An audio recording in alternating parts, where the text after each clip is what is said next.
6 fundamentals, with the 7th being momentum. Kind of go in groups. Okay, we have our clutch and our throttle will be the first 2.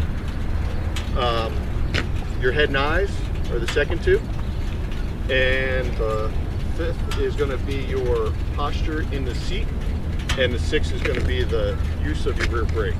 Okay. Last thing, if you want to make it a 7th, would be momentum, but that's just kind of in general, and we'll get to that in a moment. Clutch and throttle, okay, they kind of go hand in hand. As you go through this exercise, we're watching your clutch hand. That's one of the #1 things we're looking at. If we see your clutch hand doing this, that's something we want to address, and I didn't really see that too much at all. Everybody, your friction zone, or that gray zone where your clutch is engaging the throttle or the motor, the power to the wheel, you should be riding in that friction zone anytime you're in that confined space exercise or that slow speed exercise. So what I mean by that is, think about when you're at a red light, you roll on the throttle and you start to engage that clutch. That point where it starts to engage is what we call the friction zone or the gray zone. That's the point we would want you to have that clutch throughout this exercise.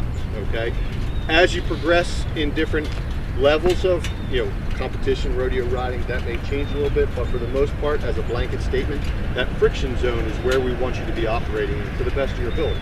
Think about it, when your handlebars are locked this direction, it's a little harder to reach out there to control that fine motor skill, and this way it's just as tight, and your throttle becomes the opposite because it's a little further out.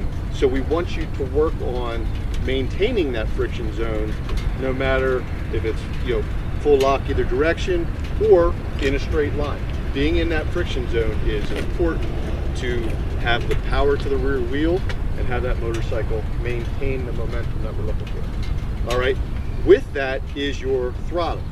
We don't want, and I didn't hear anybody, to come through at idle speed. Okay, if you're just at idle, the second you go to give yourself a little more momentum, you're going to have to either roll on that throttle, or you're going to get that because you don't have enough throttle there.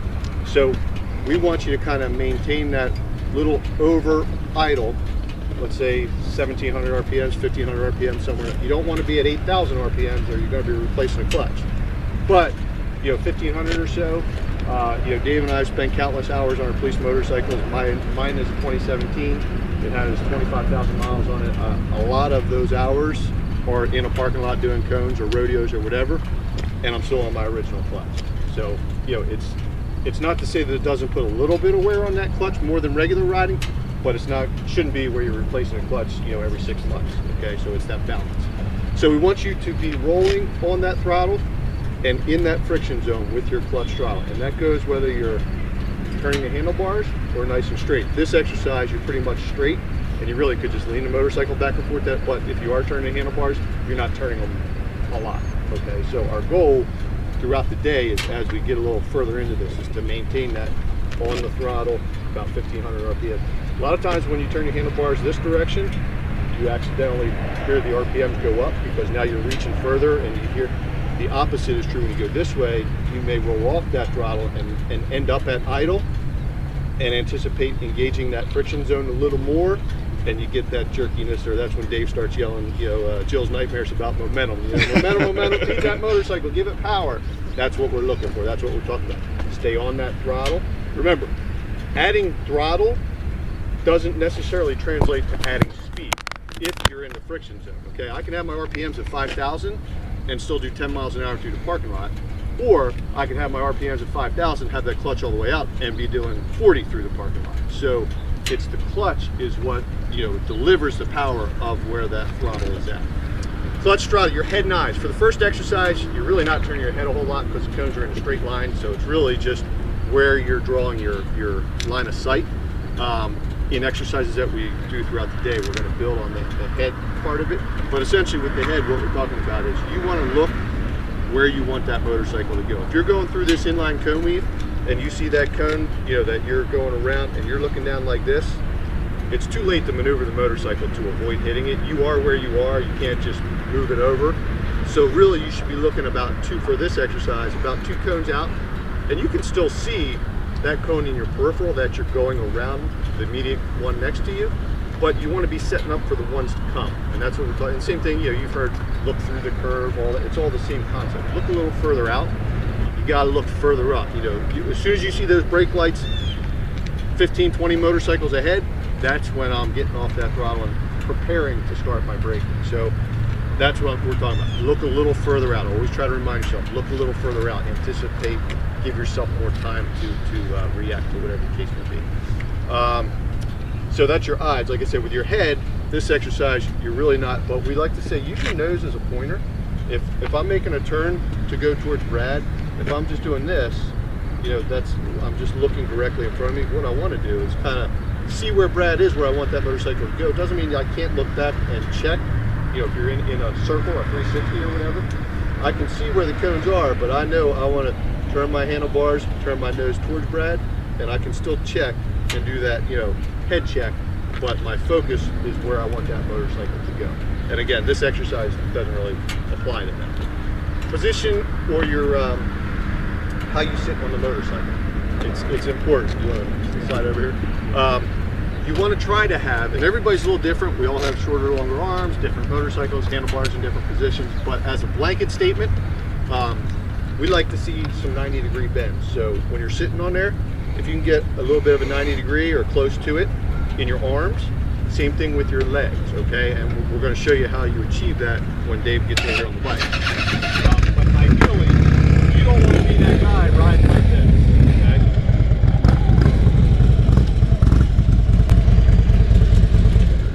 When Dave sits on the motorcycle, and many of you are already doing it, he's got almost a 90-degree bend here and almost a 90-degree bend here. He achieves that by sliding as far up on that seat as he can, okay? That gives him the ability. You'll see all this extra seat back here. You know, Jill has her towel there to help her stay up.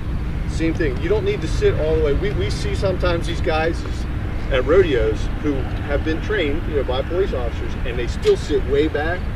And, you know, it's not to say that you can't do the cone courses. You're just fighting a whole lot harder to maintain the balance and be in a good position to control the motorcycle if you're sitting that far back.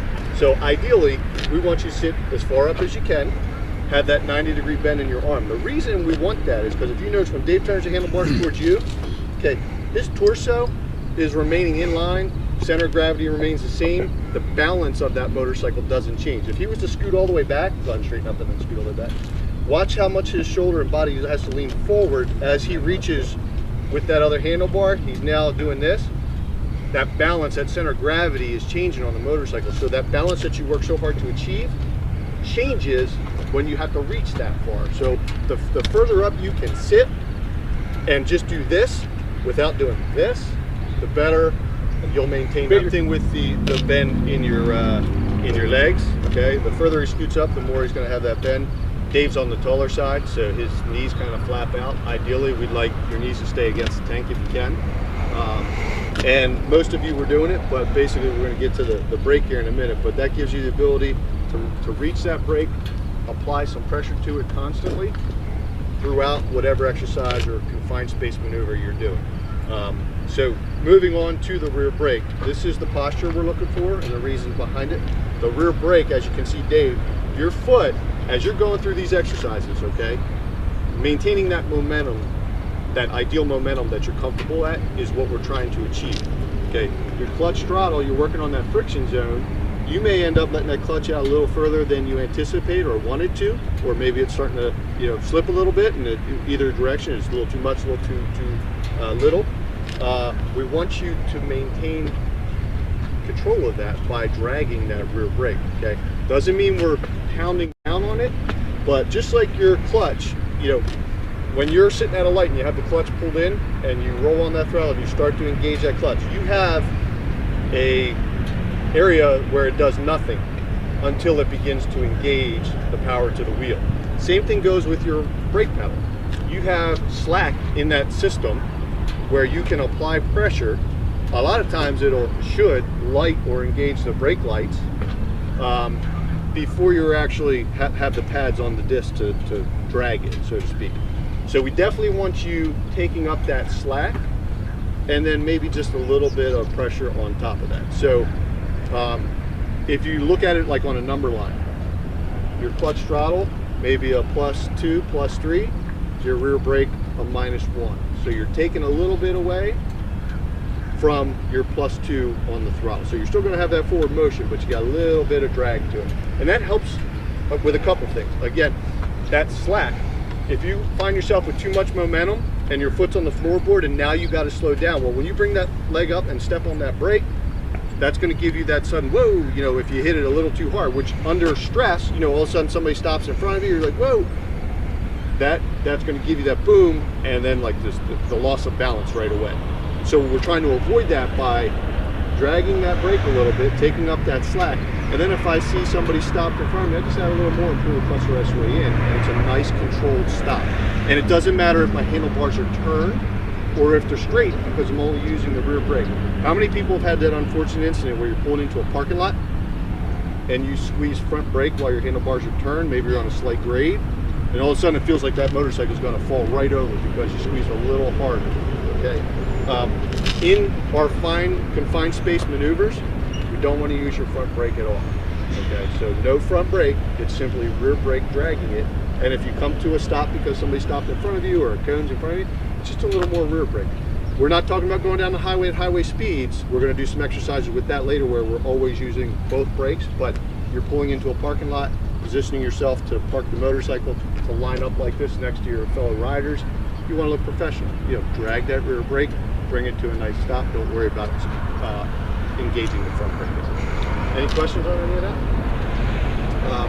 The key to it is putting all 6 of those things together and maintaining that momentum that you're comfortable at. If you go too slow, and as we build on some of these exercises, if you go too slow in them, sometimes people are focusing on all 6 of those things, that they get slower and slower. And you know, I'm saying, hey, give me a little more throttle, Marco. You know, it sounds like you're at idle speed, a little more throttle, and you're thinking about that, and then, you know, hey, drag your rear brake, and we start throwing all these things at you, all of a sudden you get slower and slower, and it's like, whoa, if you go too slow, you're just gonna fall right over. So you gotta maintain that momentum, and that's what, you know, throughout the day, you're gonna find that comfort level. Everybody's a little different as far as what momentum they're comfortable at. Depends on how much you are comfortable leaning the motorcycle, with how much momentum you come in. I mean, if you come into an exercise and you're straight up and down and trying to go too fast, it's going to be very uncomfortable. You need to have that lean for the momentum, okay? And we'll get into some of that a little bit later, but momentum is key. And just remember, when I say yelling, we're not yelling at you, but when we're trying to get you to do certain things or try to, you know, finesse what it is you're doing in these exercises, just remember to keep that momentum up where you're comfortable.